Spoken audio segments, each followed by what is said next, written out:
Pen merchant, Tap in merchant, nostalgia merchant, cross merchant, speed merchant, park the bus merchant, stats merchant. iBar merchant. Hello, friends, and welcome back to Football Merchants. The quarterfinals are over, and how eventful they were. Underdogs making it through, unexpected teams. Kavan got one prediction right. I got all predictions wrong. So I think this World Cup, if a team wants to win, I have to just root against them, and I'm pretty sure they're going to win. Man, but so unexpected, man. Like ऐसा लगा नहीं. सबसे पहली बात तो I don't like Portugal, man. Like I We are am better so without sad. Ronaldo. One game they fucking won, and they think they're better without Ronaldo. God damn. I'm one of those guys, man. But I was so disappointed, and they took it lightly. And Yeah. I said, I mean, I got the prediction wrong, but I said that Morocco coming into this will have a lot of heart, thinking that nothing is impossible at this point. Yeah. And it's not like they played bad or something. They were super good. So Yeah. They were very good. I mean, they were the rock solid defense. They had enough chances also on goal. Amrabat is on fire, and he's definitely going to get picked up by some big club. I don't know if it's this winter, but this summer again he has to keep up the form. That's one of the disadvantages of having a winter World Cup, that if you're not getting mm, a move in the winter, then you have to wait till the summer, and you have to make sure you keep that form up because clubs might just lose interest in you. mm, And yeah, I mean, talking about Portugal, I definitely was not on board with Ronaldo not starting that Switzerland game or after that, because see, Ronaldo is a 37-year-old player. He can start well, and he can probably get tired, and you can take him off. He's not one of those bursts of energy that you're going to have after 50th, 60th minute. So tactically, even if you don't want to play him the whole game, either you don't play him, right? And if you're playing him, you got to start him, and then you get like a young Gonzalo Ramos that's bursting with energy, and people are scared because those young fresh legs are going to come and outrun them anyway, right? mm, Ronaldo is more about exploiting spaces, and that's the problem with that's the problem with Morocco, because mm. they were holding those spaces very tightly, and Ronaldo can exploit those. So as much Yeah. as people can criticize him, he did finish last season with 18 goals, and you don't become a bad player from someone who's third top scorer in the Premier League at the age of 37. 100%. So I just think it was badly, thought of by Fernando Santos. And anyway, never been a good coach. Portugal fans always wanted him out, and that's pretty obvious because even that Euro 2016 win was quite very lucky. Scrappy, Yeah, scrappy, scrappy. lucky.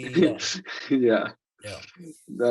yeah, And just sad to see that, knowing that it's his last World Cup, Ronaldo's last World Cup, and I mean, did he deserve to be treated like that?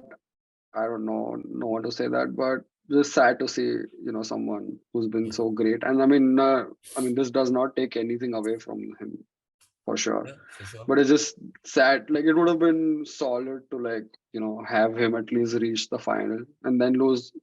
Okay, fine, but I don't know. It's So just what it sad. takes away from him for me right now is that the way Messi is playing this World Cup, he becomes the undisputed greatest of all time. And sad as it is, that's the truth. And I mean, I can't turn a blind eye to the obvious now, because Ronaldo has been on a self-sabotage since 2018. And yeah, I guess Messi has taken advantage of that. He's taken advantage of that club wise and in the World Cup. Yeah. So He's also younger. I mean, whatever, 1, 2 years, but he whatever it still is. got more achievements, right? Even being younger. So facts are facts. Can't do anything about it. Ronaldo has self-sabotaged, and Oh yeah, definitely. Like all his games in the media and all, like he's getting attention for the wrong things. yeah. He's And, scoring and goals, but like, since a while, when you've been noticing the way, I mean, I would definitely attribute this to Perez also, and how ruthless Perez is. But the way the Real Madrid exit was handled, the fact that he went to Juventus, Juventus were a good team at that time. He should not have left Juventus for Manchester United. One little slip, he could have got Juventus back the title. He won top scorer before that. But you know what? We have always dominated our conversation with Ronaldo. Let's get back to the World Cup. Mm, Uh, and move on because I guess as tough as it is, we have to move on. yes, So another person it was probably his last World Cup, as he said before, is Neymar, man. and another big upset. And Croatia in international tournaments. Wow. Respect, respect. And like you see the team that you had in 2018, the team that played the final, it had like a lot of like it had players who had never reached that stage for the it was the first time reaching that stage. You had like players like Rakitic, Modric, Perisic, and like you had a lot, and most of that core is still there in Right. Croatia. But what the manager has done has bought in, like he's called up young players as well. So you mix that hunger of the young players, and then you get that strong core who has already made it to the finals. Yep. A lot of people did not, including me, did not even consider them, Yep. but they've been playing well. And it's like this mixture of the core and the young players, which is like, getting them through. And like, yeah, Brazil, so underwhelming. I mean, Yep. overconfident. That is, I think that is the best word that describes that Brazil team. Overconfident. Yeah, and Fred pulled a Fred again. Gave a nice gift.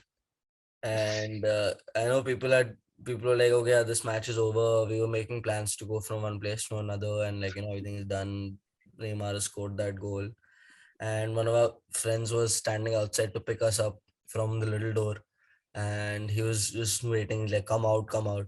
And we're like, dude, just come in. It's gone to penalties, and we're in a shock, because we were ready to leave and the game is done.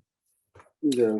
And this one friend of mine, one coworker of mine, he's he's like a big Brazil fan. Hmm. So he was quite sad about it. He didn't come out with us afterwards. In the night, he went home. Wow. So yeah, uh, quite intense, quite intense. Yeah. Uh, Yeah. Upsets. I mean, I don't know if Netherlands could be an upset, but Netherlands did a very good job.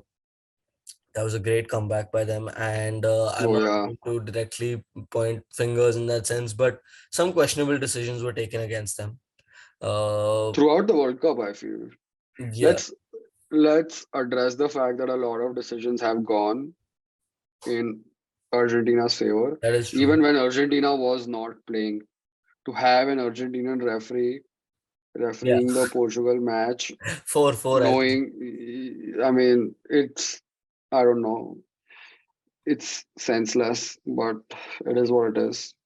I mean, they're just inviting controversy at this point, whether or not how much impact it had on the game and everything. It will be a talking point, right? Because as Bruno Fernandes says, that you're telling me that a team that has been booing us the whole tournament, there are four referees from that country, Yeah. and it is shady. I mean, I'm not gonna directly blame it on that Portugal's loss, but it has to be a talking point. I still feel because Yeah. And like this World Cup is like, it's the epitome of I don't give a shit from the organizers. Like, yeah, even that, I don't know if you read like that one US reporter who wanted to wear like an LGBTQ, t-shirt, and the next thing 2 days after that he's dead. yeah, And like apparently he drowned or some heart attack, but he never had any.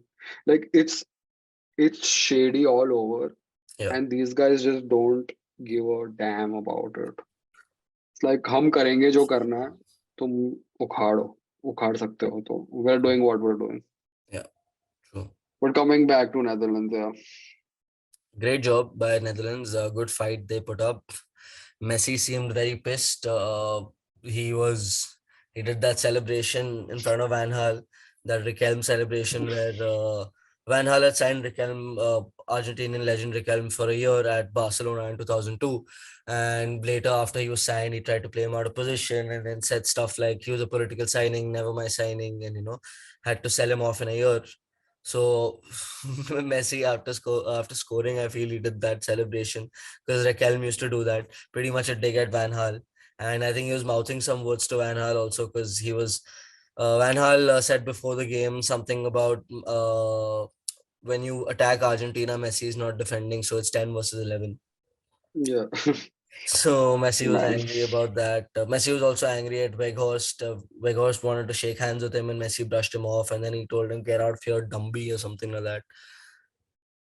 Uncalled for, but okay. Bit over the top. I also feel Vegas said something before the game, but before the game, you're trying to create that chaos so that you have Yeah, that competitive spirit, and I think it was a bit over the top for Messi to do that. And yes, I don't know. I mean, people are gonna call us, yeah, biased Ronaldo fans, but it's not. It's very obvious to see that the energy is very different when it comes to Ronaldo and when it comes to Messi from the media and from the fans.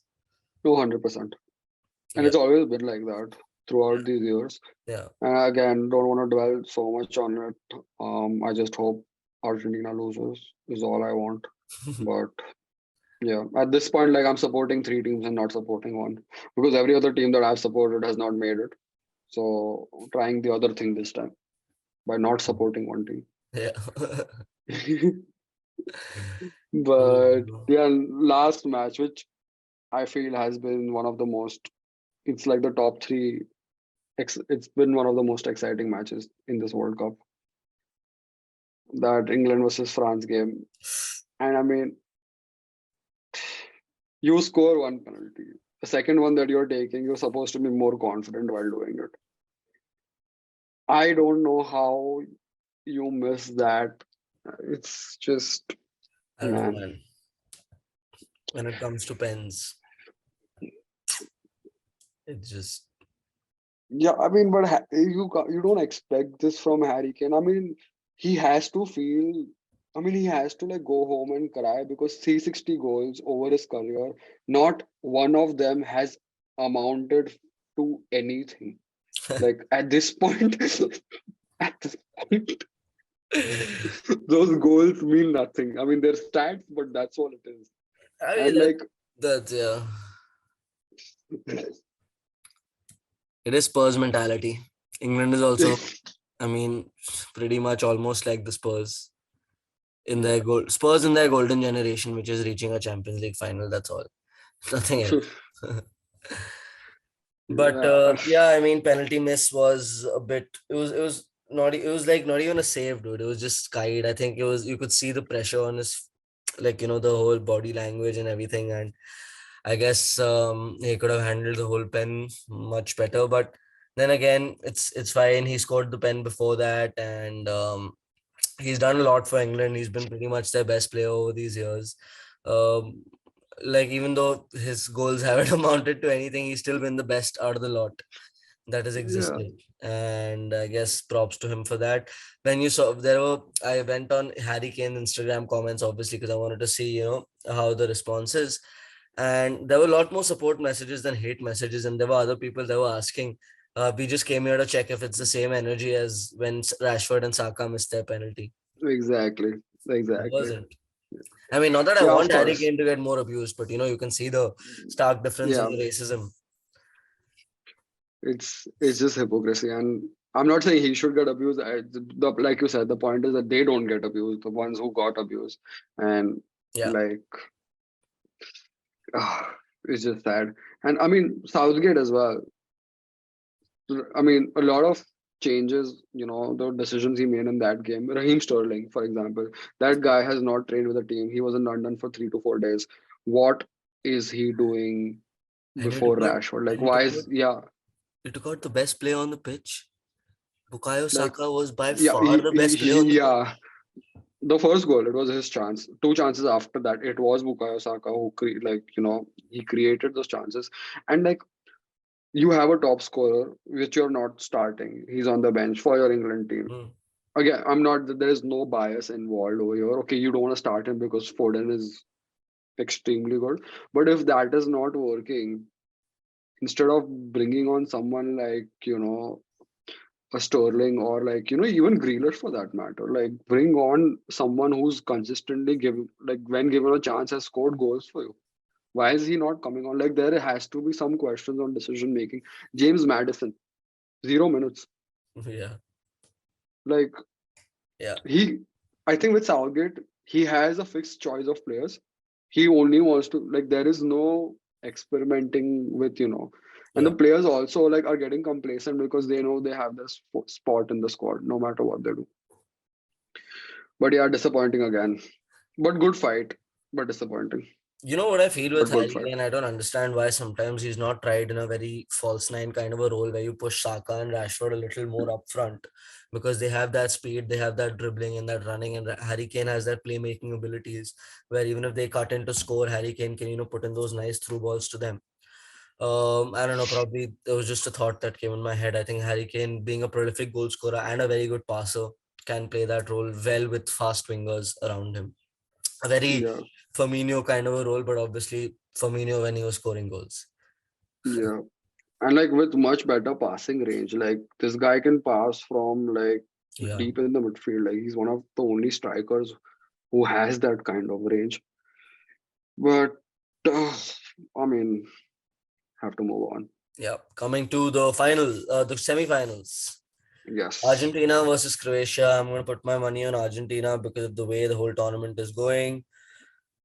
It is just, I don't know whether I want them to win or not. Sometimes, it just feels that I do feel that it has been a little more favored towards Argentina's side, but sometimes I feel like at least let one of the players have a happy, perfect ending, you know, Yeah, out of the two. At least yeah, one of them gets that complete. At least we see one person finish complete football in that sense.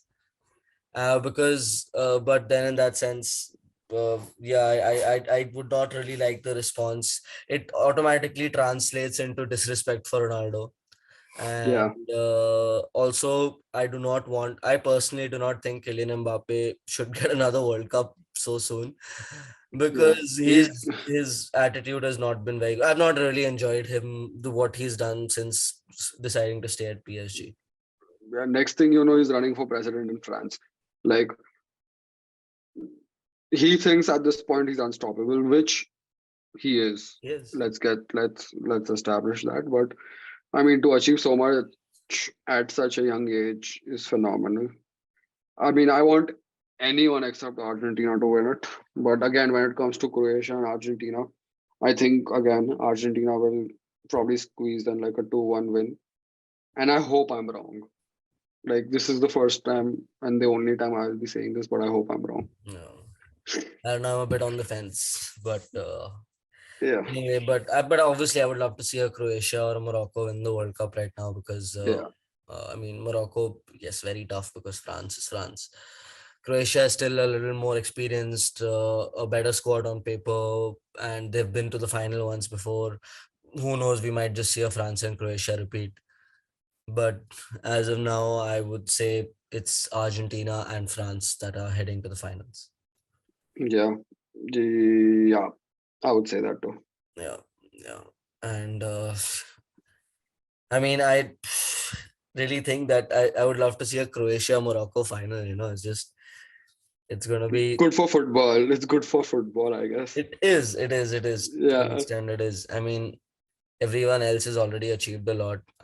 As much as you say that you want Messi to just finish that one final last thing that is yeah, missing from his career, don't you're not going to put that in front of a Croatia or a Morocco winning, because I don't know.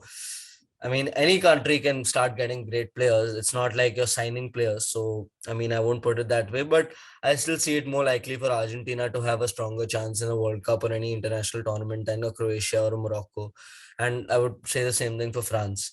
Like, they will get their chances again for something like a Croatia, Morocco. It might be tougher, even though Croatia has proven that wrong in the past two tournaments. But then how yeah, long will that go on till, right? yeah. No, I agree. Like you said, seems very much like a France versus Argentina, but just gotta wait and watch. This World Cup has been full of surprises. Yep. No matter how shady it has been one of the most exciting World Cups. It has been. I just really wished. I don't know, but it's just left a bad taste in my mouth. The way the controversies have been going on in terms of that journalist, the One Love armband, the last minute. Okay, you know what? Fuck you. You're not getting alcohol. to the fans that are just coming in watching the whole premarital sex rule and all of that. I mean, I'm sure, yeah, no one's gonna come into your room and check, but it's just there's too much unnecessary chaos that is going on, and the referees have been shady, which is not just again not just I'm not even talking about just Argentina's side, but even the England France game, there were some really questionable decisions. I don't know if you've checked. Some England fans went on Wikipedia and Mhm. changed that referee's bio. Who He was was sent home.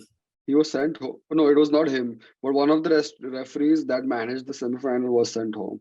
I don't know his name, but he was sent home. God damn. Like, I mean, yeah, I mean, there's not a lot of matches to like referee anymore, but someone was sent home. Are you Let's look it up. serious? Yeah, that's what I read on Twitter. Oh, dude, this is. Are It's you literally the second joking? thing.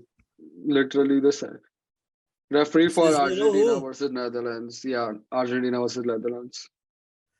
And it was just after Messi expressed whatever, like he was not happy with the referee, he expressed his anger and all of that. What the fuck? Yeah. Whereas I think relatively Argentina was the one that was a little more favored in front of Netherlands. Yeah, that's what I felt like. Netherlands, so many, like easy call. I mean, not even for fouls, Pardesh should have like been just. sent Pardesh, bro. He should have gotten that red card. Oh yeah, oh yeah, man. So I mean, this is just something that adds to the whole conspiracy with the whole Messi favoring. Yeah. So I mean, no doubt he's been phenomenal, but the point is that there is an extra push that has been there that is so that you can see. 100%, hundred Yeah. percent. Yeah. Shalo, I guess Yeah, we're gonna watch the game tonight for it's tomorrow morning for you, right? yeah. Afternoon, 1 p.m. Afternoon, 1 p.m. Okay, I guess with that we can call this. We can yeah. I guess with that we can call this. And we're gonna wait for the semi-final. I would say very excited before this, but honestly, my excitement has gone down a lot after Portugal's exit and after I mean getting all four predictions wrong. So it's just like you know what, chup chap dekho, and that's what I'm gonna do. Uh, hoping hoping for an underdog to really make it to the final, at least one of the two. Yeah, Yeah. everyone loves an underdog story, and we'll hope for that. But yeah, Okay then. See you next time. yes. See you next time. Radio City.